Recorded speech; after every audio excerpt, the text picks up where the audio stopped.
ഒരു സിനിമയുടെ ഒരു പ്രൊജക്റ്റ് വരുമ്പോഴേ I want to be a part of this എന്ന് തോന്നുന്നൊരു ഫീലിംഗ് ഉണ്ടല്ലോ, അതിലേക്ക് എത്തണമെങ്കിൽ ഒരു പിച്ചിങ്ങിലാണോ തോന്നുക, അതോ ഡയറക്ടറാണോ, അതോ പ്രൊഡക്ഷൻ ഹൗസ് ആണോ, എന്തായിരിക്കും ആദ്യത്തെ ഒരു ഡിസൈഡിങ് ഫാക്ടർ?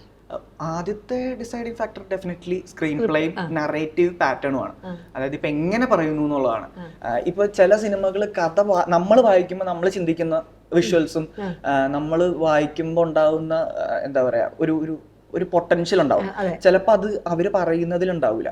അപ്പൊ ഇത് രണ്ടും മാച്ച് ആവണം. അപ്പൊ ഞാൻ ചിന്തിക്കുന്നതിന്റെ ഒരു എനർജിയും ഇങ്ങനെയാണോ ബ്രോ ഉദ്ദേശിക്കുന്നതെന്ന് ഞാൻ ചോദിക്കാതെ തന്നെ എന്റെ മനസ്സിലുള്ള കാര്യം ഇങ്ങനെയായിരിക്കും വരുന്നതെന്ന് പറയുമ്പോൾ ഓക്കെ ടാലി, നമ്മൾ രണ്ടുപേരും ചിന്തിക്കുന്ന എനർജി സെയിം ആണ്. അപ്പം സ്ക്രീൻ പ്ലേയിൽ ഉള്ളത് തന്നെ ആയിരിക്കും സിനിമയായിട്ട് വരിക എന്നുള്ളൊരു വിശ്വാസം നമുക്ക് കിട്ടും. ആഫ്റ്റർ ഓൾ ഇതെല്ലാം ഒരു ട്രസ്റ്റ് ആണ് കേട്ടോ. നമ്മൾ തുടങ്ങുമ്പോൾ ഇങ്ങനെയൊക്കെ സംഭവിക്കാം എന്നുള്ളൊരു ട്രസ്റ്റ് നമുക്കുണ്ട്.